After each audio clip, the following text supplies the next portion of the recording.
Assalamualaikum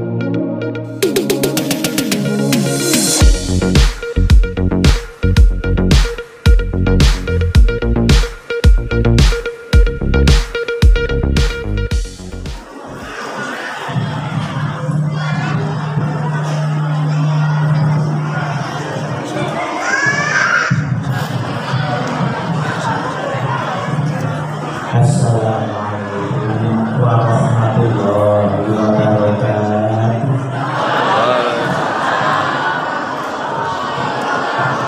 Alhamdulillahirabbil alamin. Wassalatu wassalamu ala asyrofil anbiya'i wal mursalin wa ala alihi wa sahbihi ajma'in. Laqad ja'akum rasulun min anfusikum azizun 'alaihi ma antum harisun 'alaikum bil mu'minina raufur rahim. Amma ba'du, para hadirin hadirat yang saya muliakan, kepada para alim ulama, para sesepuh, ibu sepuh, dan kepada khususnya panitia atau pengurus Masjid Al-Amin,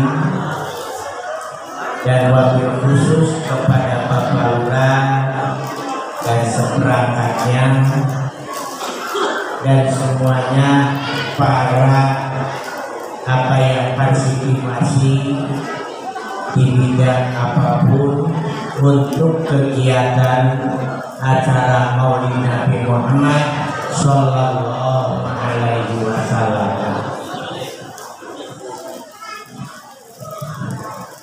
Puji kami panjatkan, puji syukur kehadirat Allah Subhanahu wa Ta'ala.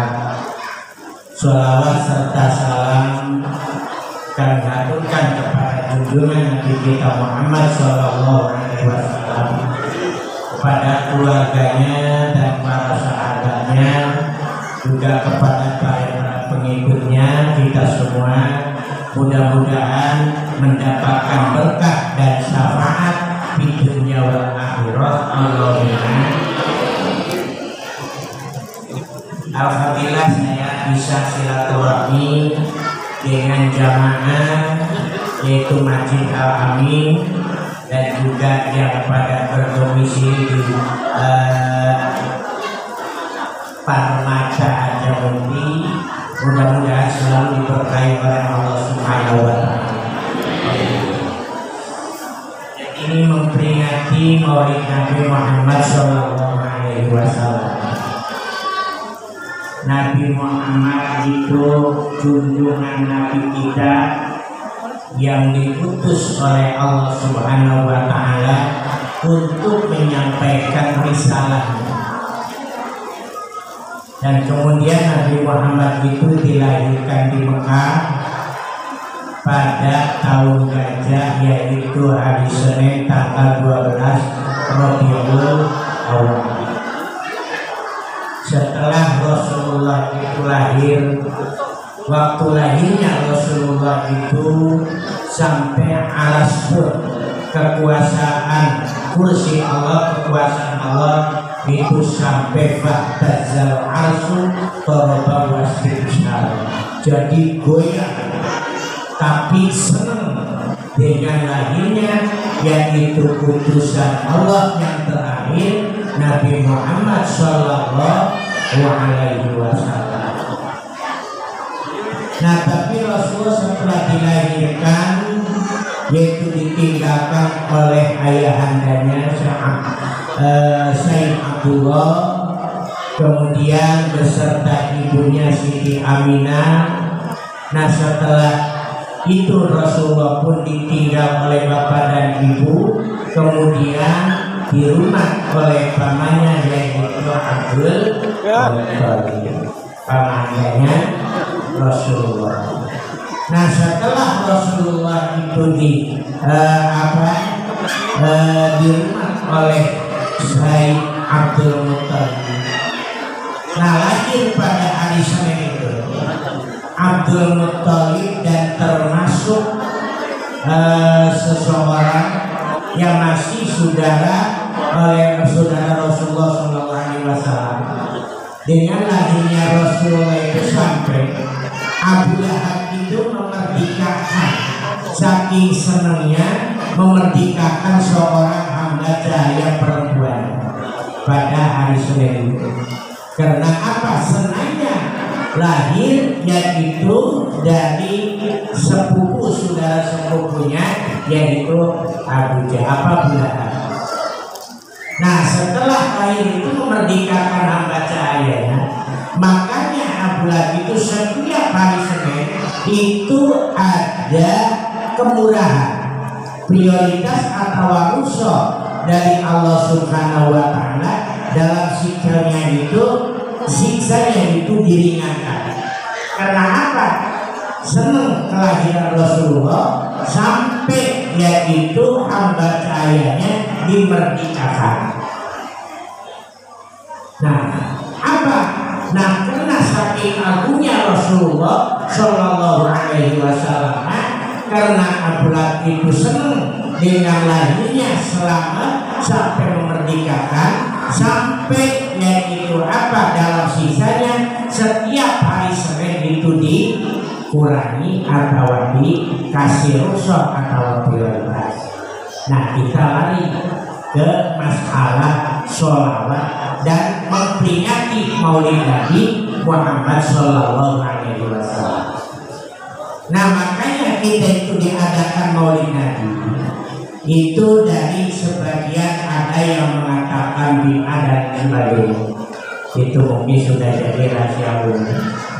Tapi sebetulnya sholawat itu juga diperintahkan oleh Allah Subhanahu wa Ta'ala. Innallaha wa malaikatahu yusholluna 'alan nabi. Allah perintah sholat, Allah tidak melaksanakan sholat. Allah perintah zakat juga tidak zakat. Allah perintah haji juga boten haji. Tapi Allah Ta'ala memerintahkan sholawat. Nah, Allah Ta'ala pun memberikan rahmat atau sholawat kepada Rasulullah Sallallahu Alaihi Wasallam, juga para malaikatnya dan seterusnya. Jadi bagaimana kita itu memperingati Maulid Nabi? Nah, itu tidak masalah. Kenapa? Karena kita itu senang yaitu kepada Rasulullah Sallallahu Alaihi Wasallam, dan harus kita itu senang. Malah di antara rukun iman, nah itu kita iman kepada para utusan Allah, termasuk Nabi Muhammad dan Nabi yang 25 yang sudah yaitu disepakati oleh para ulama ahli usul atau tauhid, termasuk Nabi Muhammad Sallallahu Alaihi Wasallam, dari Nabi Adam seterusnya, Nabi Isa, Nabi Shu'aib, Nabi Musa, Nabi Yasa, Nabi Dzulkifli, Nabi Sholeh, Nabi Lut, Nabi Nuh, nah seterusnya sampai Nabi Muhammad yaitu Nabi terakhir, junjungan Nabi kita Muhammad Sallallahu Alaihi Wasallam. Nah, kita mencintai Nabi Muhammad itu karena kalau kita sebagai pengikut Ahlussunnah wal Jamaah, nah itu kita punya sifat cinta, punya sifat cinta. Nah, apa punya sifat cinta? Kita mencintai dengan sesama manusia pun itu harus dan tidak masalah. Apalagi kita cinta kepada Nabi Muhammad Sallallahu Alaihi Wasallam. Nah, kadang-kadang itu katanya tola'al badru alaina, itu katanya musyrik atau anta samsul tabatu. Nah, itu karena apa? Itu pujian kita mencintai Nabi Muhammad. Nah, kadang-kadang kita mencintai anak pun kadang kan ada pujiannya kan, wonten di ayun-ayun sampai dengan bahasa dikasih senangnya. Nah, apalagi anak-anak muda senang kepada pacarnya itu lebih cintanya itu, masya Allah. Kadang-kadang kata penyanyi itu, kenapa? Jadi gula Jawa rasa coklat itu karena apa? Cinta. Nah, kita mencintai Rasulullah, nah itu diharuskan, dan kita sifat kita tidak bisa dilepaskan dari manusia. Nah, kita senang memperingati Maulid Nabi, senang kita membaca sholawat itu karena cinta kepada Allah, kepada Rasulullah Shallallahu Alaihi Wasallam. Jadi kalau untuk kita tidak ada bahasa itu tidak boleh, bahasa itu bid'ah itu tidak ada boten. Apa? Karena dalam sholawat itu termasuk syiar agama. Karena apa? Yaitu membaca sholawat diperintahkan oleh Allah Subhanahu wa Ta'ala. Termasuk kita membaca tahlil, termasuk membaca hadiwah. Itu di dalam tahlil dan hadiwah yang dibaca itu adalah ayat Al-Quran kayak surat Ikhlas, Mu'awwidzatain, kemudian surat Baqarah, kemudian membaca tasbih, membaca sholawat dan lain sebagainya. Itu adalah perintah Allah Subhanahu wa Ta'ala. Cuma dirangkum menjadi judulnya tahlilan, yaitu apa? Membaca la ilaha illallah, membaca tasbih subhanallah wa bihamdihi subhanallahil azim, kemudian sholawat. Itu sedangkan itu semua adalah perintah agama dan tidak keluar dari syariat Islam. Karena apa? Di dalamnya bacaan Al-Quran. Nah, pendapat di antara imam yang empat termasuk Imam Nawawi, nah itu termasuk syiar Islam. Jadi nggak ada katanya bahasa bid'ah, bahasa yang kalau kita itu segala bid'ah, nah kita itu repot hidup. Ya pula repot. Sedikit lalu di zaman Rasulullah naiknya apa zaman Rasulullah? Zaman Rasulullah kan pakainya ontak sama kuda. Bahkan ini kan pula naiknya itu pakai mobil berbagai merek. Nah itu kalau bicara bid'ah ya bid'ah. Nah kenapa? Nah karena Rasulullah itu naiknya kuda, kita naik mobil, karena mobil itu belum ada kendaraan kayak model Alfa, Fortuner, Avanza dan lain sebagainya. Itu belum ada di waktu zaman Rasulullah. Nah itu katanya sesuatu yang dilaksanakan, nah yang tidak ada, nah di zaman Rasulullah itu termasuk bid'ah. Nah padahal kalau kita lihat dahulu Imam Syafi'i itu bid'ah itu dibagi dua, ada bid'ah hasanah, ada bid'ah sayyi'ah. Bid'ah hasanah itu bid'ah yang baik. Nah, bid'ah sayyi'ah itu bid'ah yang tidak baik, atau bahasa kita di pesantren itu kalau arti itu bid'ah yang jelek atau awal. Nah, bid'ah termasuk kita baca sholawat, termasuk kita baca tahlil yang isinya membacaan Al-Quran, tasbih dan lain sebagainya. Itu termasuk bid'ah hasanah. Bid'ah yang baik, bid'ah kan saya. Jadi tidak semua bid'ah itu dolalah atau bid'ah itu menyesatkan, itu tidak dari. Nah, terus kalau saya dikalari ibu-ibu mantep membaca sholawat, membaca tahlil. Itu sunnah itu dibagi. Ada sunnah qauliyah, ada sunnah fi'liyah, ada sunnah takriyah. Supaya ditahu apa sunnah Rasulullah, perilaku Rasulullah, perjalanan Rasulullah. Nah seperti sunnah qauliyah dari ucapannya Rasulullah. Nah kemudian dari fi'liyah, dari perbuatan Rasulullah. Nah kemudian dari sunnah takriyah, itu sunnah yang tidak pernah dilakukan oleh Rasulullah, tapi dilakukan oleh sahabatnya, tapi Rasulullah tidak melarangnya. Itu namanya sunnah takriyah. Contoh seperti sahabat Abu Bakar. Sahabat Abu Bakar itu sahabat Bilal itu setelah wudu itu sholat 2 rakaat. Nah ditanya Rasulullah, Bilal sampai sholat apa?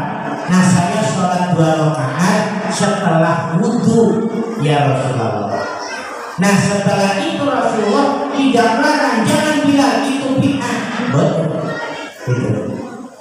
Dan ada lagi salah satu sahabat, nah itu kalau setelah pulang habis kita semua kalau habis sholat itu kan membacanya Sami Allahu liman hamidah Rabbana lakal hamdu mil'us samawati wa mil'ul ardi wa mil'u ma syi'ta min syai'in. Nah itu ada di antara sahabat setelah Sami Allahu liman hamidah malah membacanya Alhamdulillahi hamdan yuwafi. Nah terus setelah itu Rasulullah, karena itu sholat makmum dengan Rasulullah dan itu tidak dianjurkan oleh Rasulullah, setelah sholat Rasulullah tanya, tadi sahabat siapa? Pas habis iktidal kok yang dibaca Alhamdulillah hamdan yuwafi.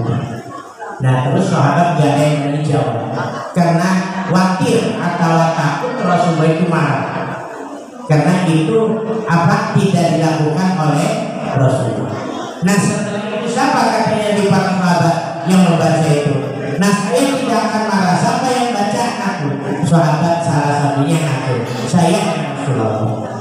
Nah setelah itu Rasulullah menyampaikan kepada sahabat yang membaca itu, Allah Ta'ala memerintahkan 12 malaikat turun untuk memaafkan kamu karena kamu membaca Alhamdulillah, enggak membaca Rabbana lakal hamdu mil'us samawati. Nah apa artinya? Nah itu tidak pernah dilakukan oleh Rasulullah.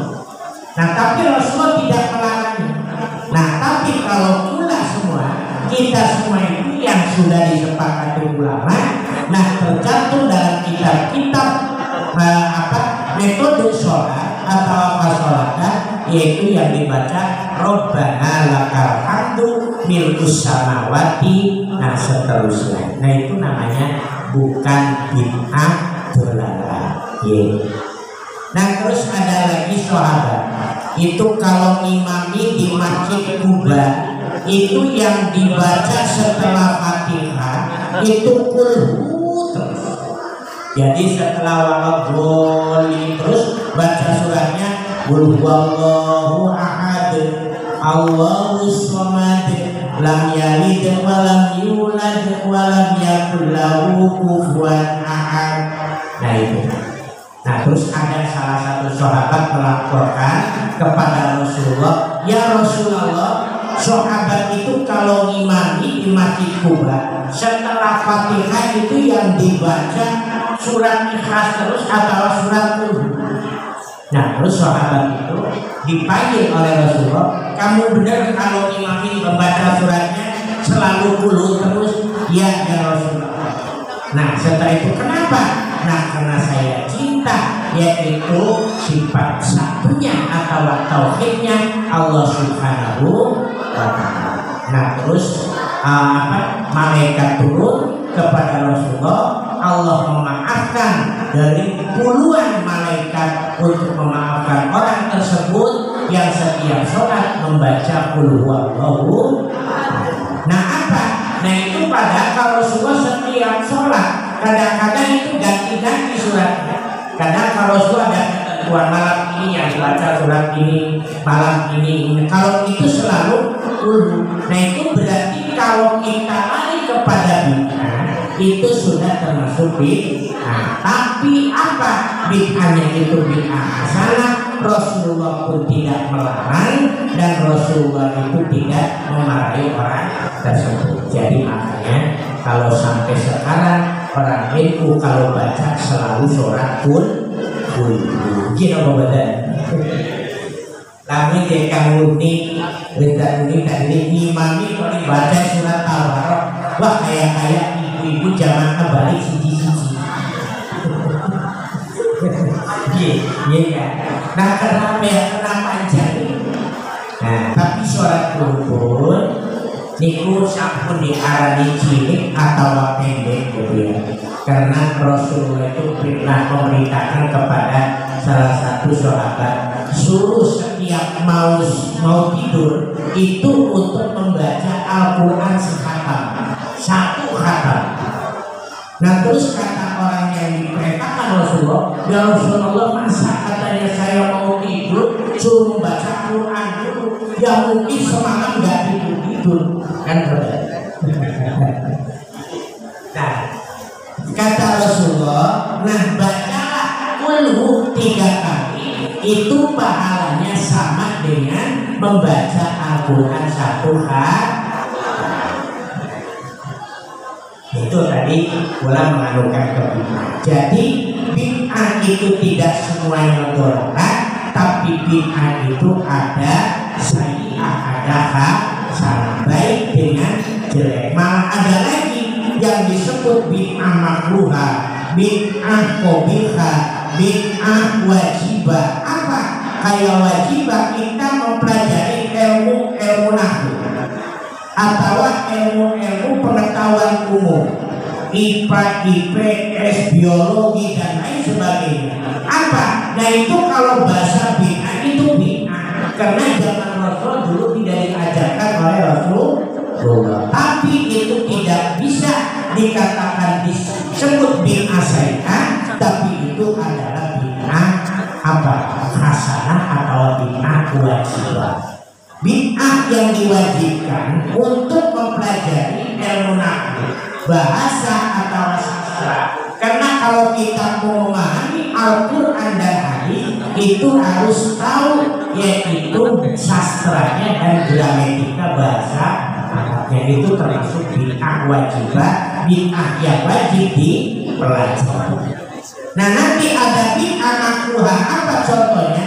Kalau kita menghiasi masjid dengan bacaan, kaligrafi dan lain sebagainya, nah itu termasuk bid'ah makruhah. Bid'ah cuma yang dimakruhkan. Nah makruh pun dibagi 2, ada yang litazim, ada yang litahrim. Makruhnya itu ada yang makruh jauh dengan keharaman, ada yang makruh dekat dengan keharaman. Nah itu termasuk namanya bid'ah makruh. Nah bid'ah yang jelek, nah itu kita melakukan sesuatu atau hal-hal yang tidak sesuai dengan syariat Islam. Jadi kalau kita melakukan hal asal tidak keluar dari syariat Islam itu monggo, nggak apa-apa. Asal kita jangan keluar dari syariat Islam. Nah karena kalau dalam Al-Quran mau berbicara berbicara bab syariat, itu syariat dalam Al-Quran cuma ada 6%, yang lain 30 juz Al-Quran. Jadi yang lain itu membicarakan apa?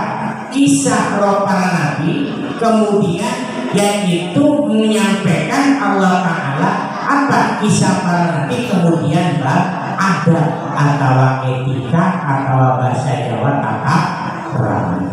Jadi bagaimana kalau kita melakukan hal boleh asal tidak perlu dari syariat Islam. Nah yang kalau semua untuk dicontohkan oleh Rasulullah ya berat. Gila apa bedanya? Nah coba Rasulullah umpama sekarang kita pada naik motor, pada naik sepeda. Nah zaman Rasulullah itu kan nggak dicontohkan Rasulullah itu pakai sepeda, kemudian pakai motor, karena belum ada. Nah terus Rasulullah itu umpama ini mancing ini tidak ada dari zaman dulunya, dari zaman Rasulullah. Nah terus sekarang itu mancing tidak dicontohkan oleh Rasulullah. Nah kita mancing boleh apa? Ya boleh, asal aja nyolong iwak-iwak. Apa di sungai atau di kolam yang pernah beli dijual belikan, nah itu mau bener orang enggak apa. Jadi kalau semua bid'ah ya sampai itu hidupnya itu sumpah. Maka agama Islam itu bukan untuk mempersempit dan tidak untuk mempermudah kan betul.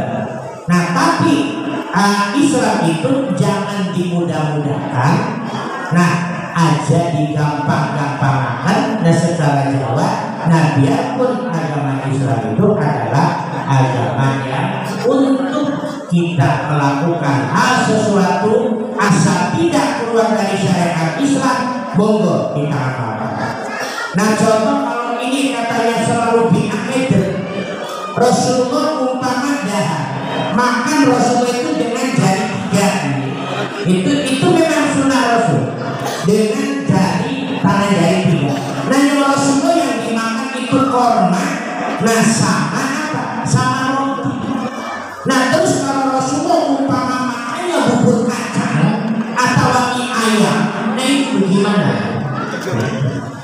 Jadi tidak menjadi umpama kebebihan orang yang mengatakannya, orang itu jangan makan lu makanya kudu apa pakai jari tiga aja. Nah jadi di situ susah. Nah makanya di bid'ah ada pembagian dua itu oleh Imam Syafi'i. Nah kemudian kita boleh kita lakukan apa saja asal tidak keluar dari syariat Islam. Nah kayak kita berpakaian seperti ini kan, Rasulullah itu pakaiannya kan bukan seperti ini, pakai gamis. Karena apa? Itu juga tidak termasuk dikatakan itu sunnah, atau yang tidak pakai seperti itu bid'ah. Nah karena apa? Rasulullah lahir dan dilahirkan di Mekah, kemudian kebudayaan, nah kearifan budaya lokal itu berpakaian seperti itu. Jadi Rasulullah menyesuaikan dengan pakaian seperti itu. Nah umpama Rasulullah itu dilahirkan di Amerika, mungkin Rasulullah nggak pakai jubah, pakai gamis, pakai jin kayak Rasulullah. Nah itu. Nah karena apa? Nah itu tidak itu semua. Nah tapi kita kembali, boleh kalau berpakaian mau sampai penting menutupi orang. Nah cuma yang bahaya kita umpamanya berpakaian yang paling Islami kayak, kemudian orang lain itu dianggap tidak Islam, itu yang bahaya. Wis pokoknya kayak wong jadi jamaah al-amin neraka kabeh kayaknya begitu. Jadi yang saya berpakaian begini yang Islami itu tidak masuk. Jadi kayaknya surga itu cuma punya kelompok mereka. Padahal kita itu belum tentu, belum tentu kita itu ibadah dari mulai ibadah sampai sekarang. Apa kita itu nanti akan selamat, akan tidak, kan belum tentu. Karena dalam Al-Quran sesungguhnya Allah lah yang nanti akan memisahkan itu di hari kiamat.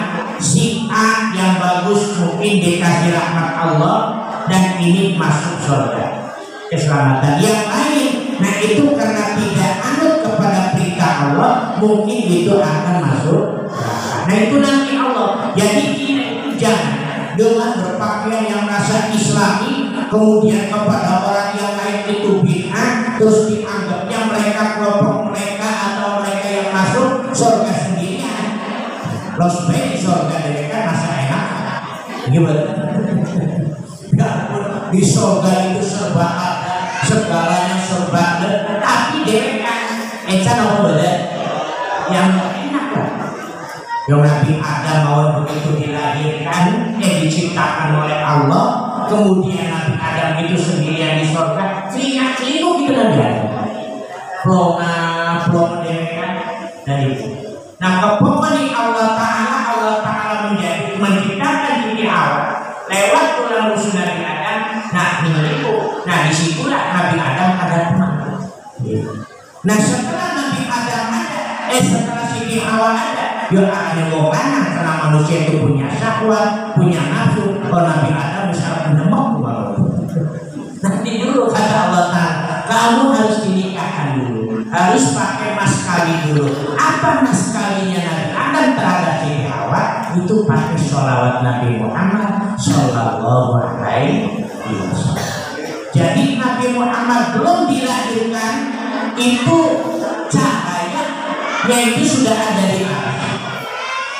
Dan kemudian di aras Allah itu di kursi Allah, kekuasaan Allah, ada kalimat la ilaha illallah Muhammadur Rasulullah. Begitu Nabi Adam diciptakan Allah, kemudian matanya melihat kepada arsy Allah, kekuasaan Allah, ada tulisan itu.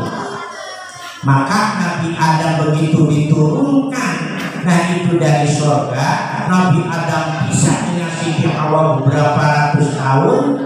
Nah kemudian Nabi Adam itu ingat kepada tulisan yang ada di kekuasaan Allah atau arsy Allah adalah ilaha illallah Muhammadur Rasulullah. Kemudian Nabi Adam mendapatkan ampunan yaitu dari Allah Subhanahu wa Ta'ala. Sebab macam itu kata Allah, kok Adam kamu tahu? Karena begitu engkau Allah memperlihatkan aku begitu lahir, nah saya itu melihat di bawah kursimu, di bawah kekuasaanmu ada kalimat thayyibah la ilaha illallah Muhammadur Rasulullah. Jadi ulama mengatakan bahwa itu tidak termasuk bid'ah dolalah. Jadi mangga bapak-bapak, ibu-ibu, para hadirin khususnya yang ada di sini, teruskan baca sholawat dan latihlah anak-anak kita yaitu untuk membaca sholawat. Selain daripada Al-Quran, perbanyaklah itu sholawat. Karena sholawat itu pernah ada seseorang ibu mempunyai anak perempuan. Mungkin anak perempuan itu tidak taat kepada Allah dan Rasulnya, kemudian tidak bisa berbuat baik kepada orang tua-tua.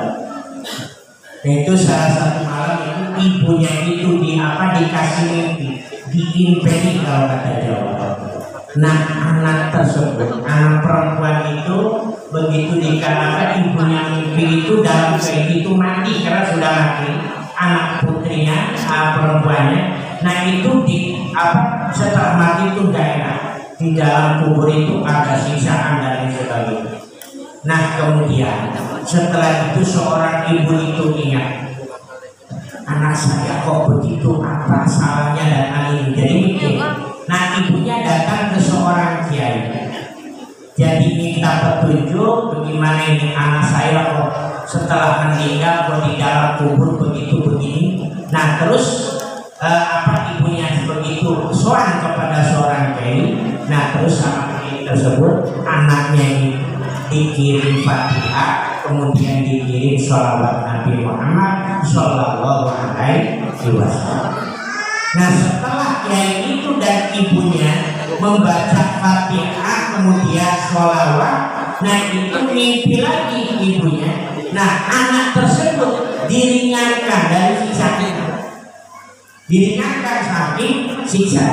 Terus ibunya nanya, nah kemarin kamu kan disiksa, tapi sekarang kamu itu kok enak. Nah terus kata anak putrinya tersebut, saya itu bu dikirimi Fatihah oleh Kiai A dan sholawat. Nah Kiai itu yang didatangi oleh ibunya yaitu curhatnya seorang ibu terhadap dia. Nah itu berarti doa untuk orang yang sudah tidak ada itu nyampe. Dari situ upama tawasulan, sholawatan, hadiyuan, tahlilan itu pahalanya itu nyampe. Karena itu dalam hadis sahih itu ada. Dalam hadis sahih itu ada. Ributnya gimana Rasulullah saya mendoakan orang tua, doa saya nyampe kepada orang tua duaku yang sudah tidak ada, nyampe. Dan umpamanya Rasulullah, apakah saya mau sedekah untuk menyedekahi orang tua yang sudah tidak ada, nyampe. Nah, itu kata itu dalam hadis Bukhari Muslim itu ada itu semuanya. Nah jadi kadang-kadang orang yang seperti itu yang sedikit bid'ah, sedikit gini, ngaji hadisnya itu sampai kemana? Nah itu dari kutub sita itu Bukhari, Muslim, Abu Dawud, nah terus sampai Ibnu Majah, nah sampai Nasai, nah nanti sampai Sunan Tirmidzi, kemudian ada Sunan Baihaqi dan lain sebagainya. Itu sebetulnya semua itu ada di dalam hadis. Contoh ini sekalian supaya kita sama-sama memantapkan seperti pas lebaran kemudian kita itu membang kalau kata bahasa Jawa nyetar. Nah ini bid'ah itu ada hadisnya dalam Bukhari ada itu. Nah karena apa? Pernah kejadian Rasulullah itu pernah lewat ke salah satu kuburan. Nah di Madinah kemudian ada dua kuburan sedang disiksa yang sangat berat oleh Allah Subhanahu wa Ta'ala. Nah Rasulullah berjalan sama sahabat. Kemudian Rasulullah merintahkan kepada sahabat-sahabat ambilkan kata yang pohon korma itu. Nah kemudian sahabat ngambil pohon korma dan pohon korma itu dibelah jadi dua, kemudian ditaruh di kuburan dua itu yang sedang disiksa. Gelap lalu sekarang itu dikembali. Nah terus kata Rasulullah, ya Allah semoga siksanya kuburan dua ini yang disiksa, nah semoga diringankan. Nah selagi pohon korma yang dua ini masih basah, nah itu semoga memintakan rahmat kepadamu untuk mengurangi yaitu siksa kubur yang dua itu. Nah itu jadi apa? Dari yang kita membang, kita berdoa, itu semuanya di dalam kitab Bukhari Muslim itu. Jadi jangan disangka itu tidak ada dan kemudian kita sebagai Ahlussunnah wal Jamaah atau yang dalam organisasi yaitu Nahdlatul Ulama itu tidak ada itu. Jadi kadang-kadang apa ya mungkin kadang-kadang apa ngajinya belum taat atau dilewat gitu. Itu semua ada. Jadi gak sembarangan apa yang sudah diterapkan oleh para ulama dulu yang dicontohkan oleh para wali songo itu tidak keluar atau tidak nyimpang dari ajaran Islam, terutama induknya Al-Quran dan Sunnah Rasul dan kemudian ijma atau kesepakatan para ulama. Jadi ulama tinggal melu aja watir bid'ah itu melu dari para ulama. Karena kita mengikuti kepada ulama, lamun cara makan itu tidak enaknya.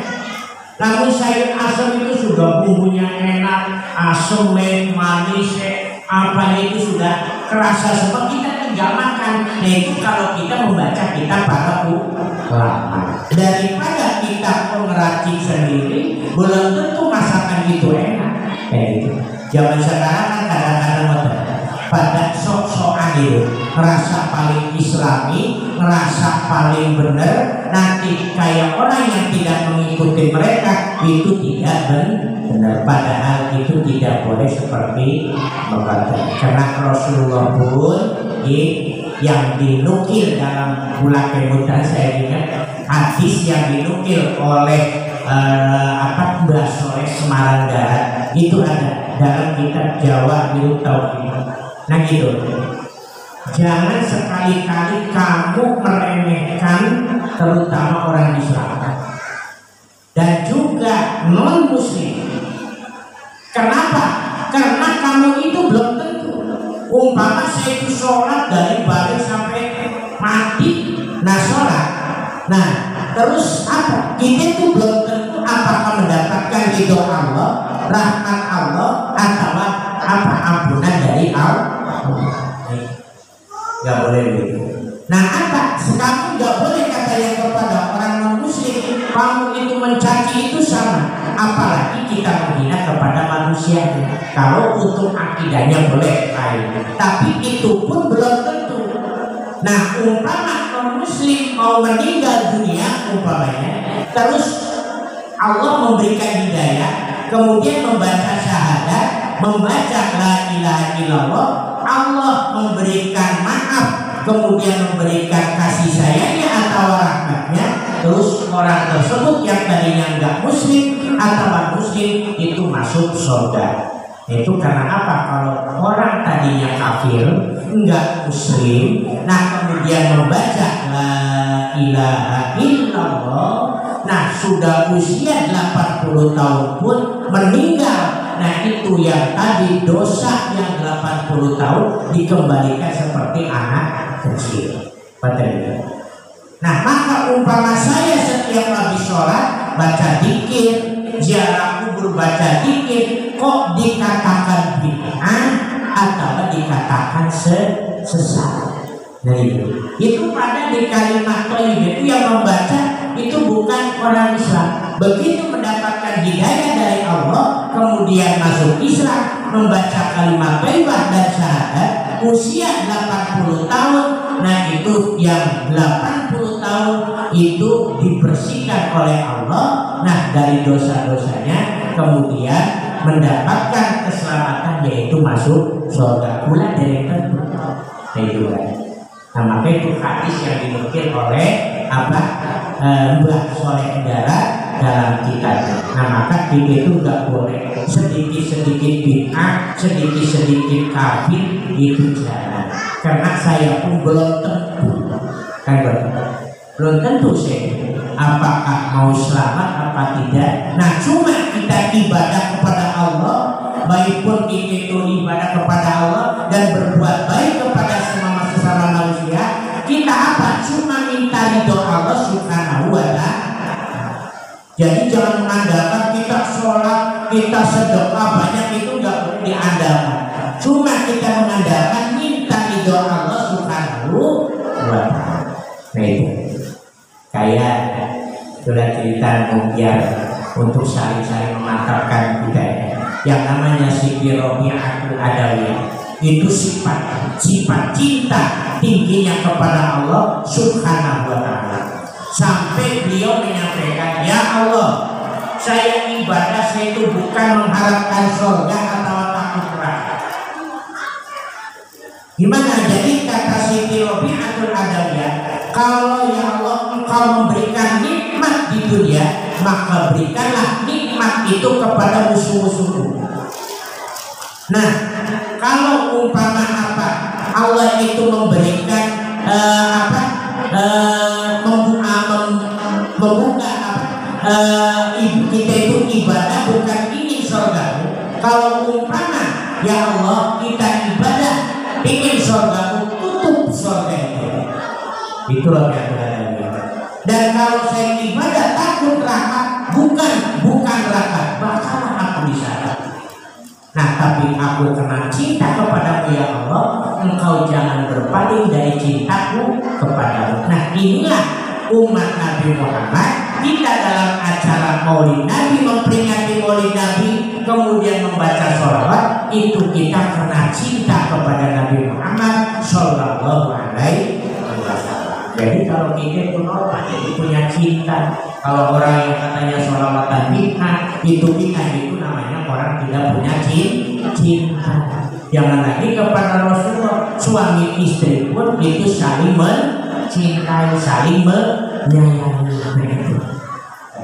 Nah jadi apa? Setelah Rasulullah tidak ada, karena saya tidak tahu Rasulullah, bagaimana pripun kita mencintai Rasulullah, yaitu kita dengan membaca sholawat. Monggo sholawat, karena sholawat itu banyak yang dibaca. Monggo sholawat sak senengipun sampean, sak senengnya panjenengan semua. Ada Allahumma sholli ala Sayyidina Muhammad, ada Allahumma sholli ala Sayyidina Muhammad wa ala ali Sayyidina Muhammad, ada sallallahu ala Muhammad, itu monggo. Nah tapi kalau mulai itu pernah dikasih ya, dijanji sama Mbak Mahfuz Malik Nirboyo dan para masyarakat termasuk bangun, itu suruh diperbanyak sholat. Itu cuma yang itu sholawat Jibril bahasanya, yaitu sallallahu ala Muhammad, sallallahu ala Muhammad. Itu karena dulu pernah zamannya Mbak Khalil Bakala itu diperbanyak, harus diperbanyak istighfar sama sholawat. Astagfirullahaladzim, sallallahu ala Muhammad. Itu ceritanya begini. Ada tamu 3 orang, itu bermacam-macam masalah. Yang satu tamu itu sakit terus datang, yang satu pengen usahanya maju, bangkrut terus, yang satunya tamu datang belum dapat jodoh-jodoh. mungkin karena sampai tua apa terus datang soal ke Mbak Khalil Bangkalan Madura. Mbak, yang satu saya itu katanya sakit terus pengen minta disembuhkan oleh Allah dan minta doanya dari Mbak Khalil.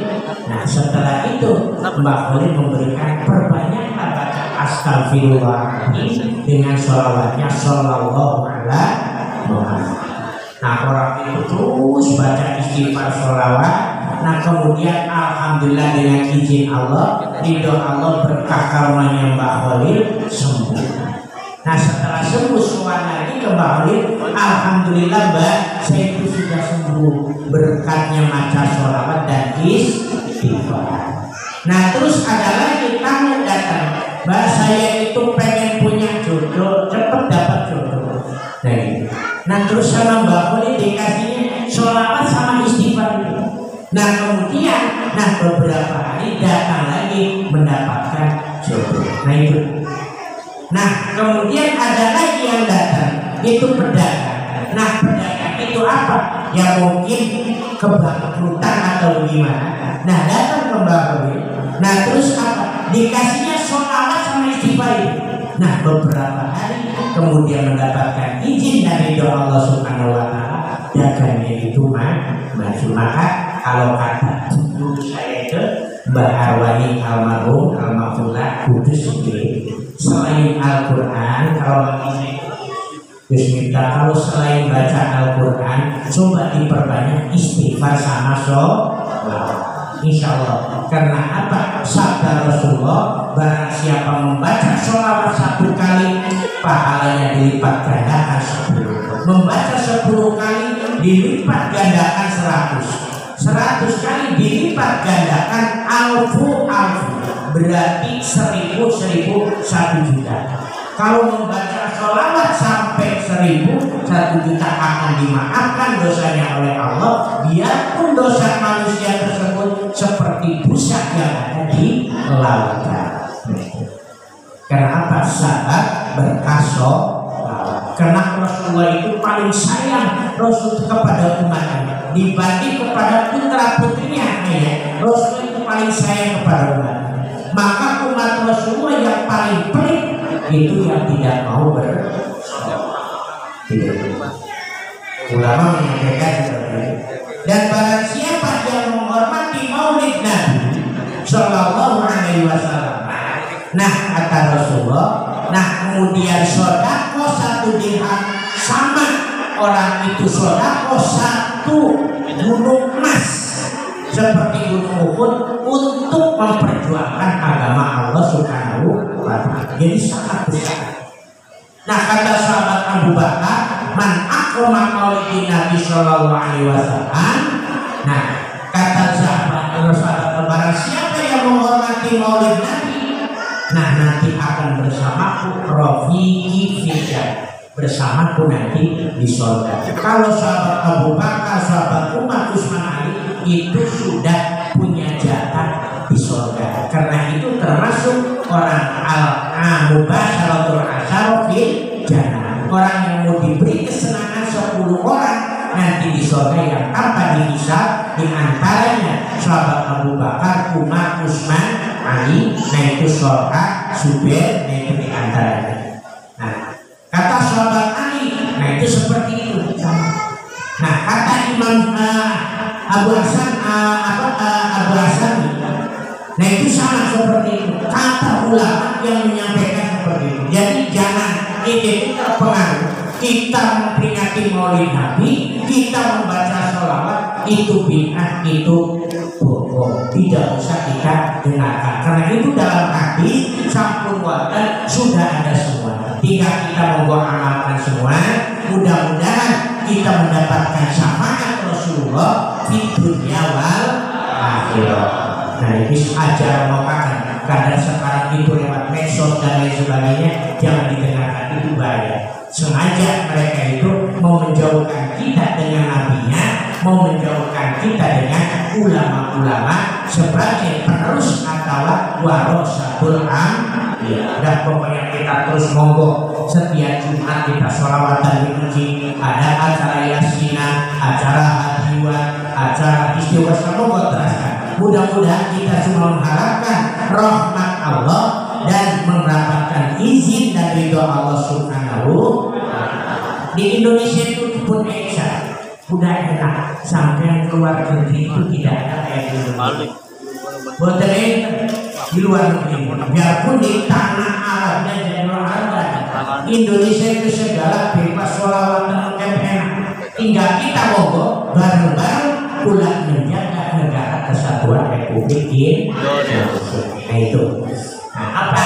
Nah kayak di Mesir, di Yaman ini boten enten. Yang seperti ini nggak ada.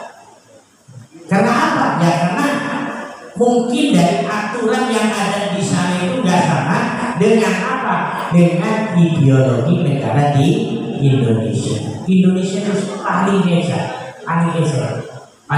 di Indonesia. Nggak ada di luar negeri seperti di Republik di Yaman, di Irak, terus sampai Amerika Serikat. Kalau nggak percaya, nggak ada seperti di Indonesia. Paling enak di Indonesia. Nah, adanya sekarang itu memperlihatkan hari santri. Nah itu resolusi 22 Oktober. Itu pas waktu itu Basim Asy'ari. Nah itu apa? Mau diserang oleh penjajah Belanda yang termasuk jenderal-jenderal senior. Nah itu malah ditanya sebagainya. Kemudian jenderal itu bukan mati ya, karena bukannya. Nah itu pas itu mau diserang. Nah kemudian Basim itu ini secara singkat menunggu yaitu yang dinamakan Singa Cirebon.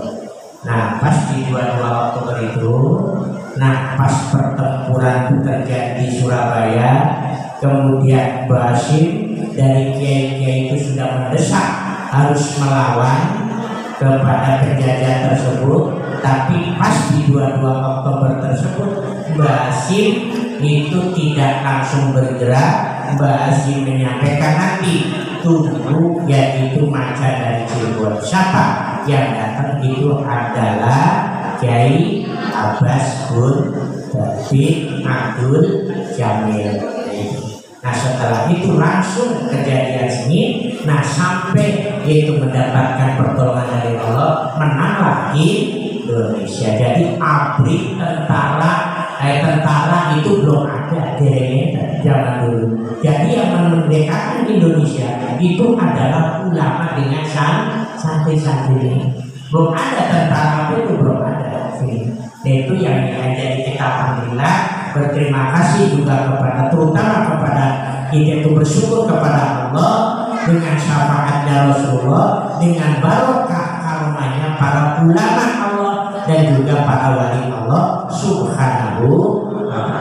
Dan moga-moga kita semua, khususnya jamaah yang ada yang hadir di Masjid Al-Amin ini bisa istiqomah ibadah sampai akhir hayat, mendapatkan syafaat dan barakah karomah para wali dan para ulama Allah.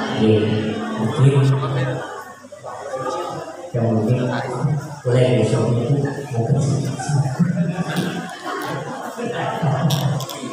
mungkin tadi Maulaya sholli wa sallim daiman abada ala habibika khairil khalqi kullihim.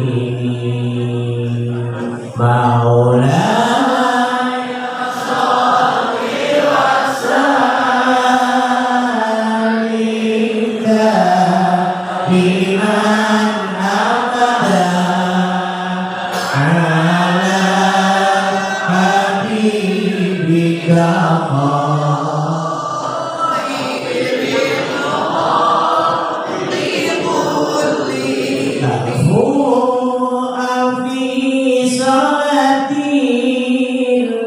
wa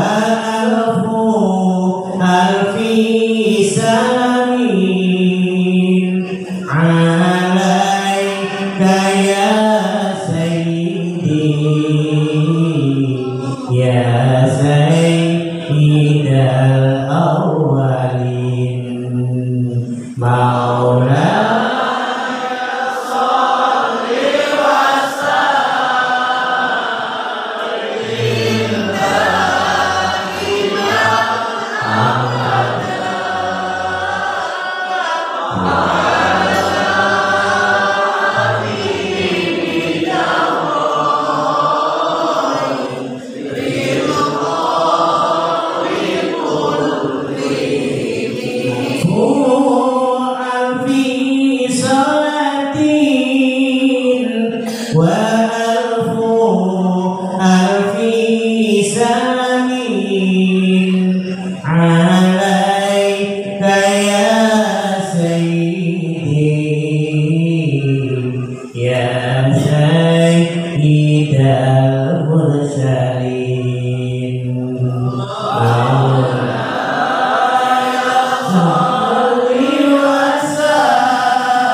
juga para jamaahnya, khususnya kampung ini akan tetap eksis. Monggo jamiah jamaah diteruskan dan pengajian putra putri cucu-cucu kita diteruskan dan diperkuat dan didorong oleh orang tua.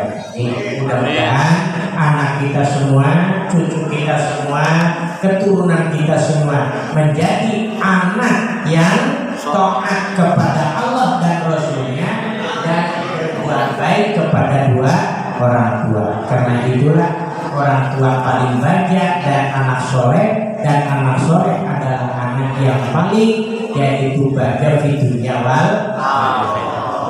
Mohon maaf atas segala kekurangan. Wallahul muwaffiq ila aqwamit thoriq. Wassalamualaikum warahmatullahi wabarakatuh.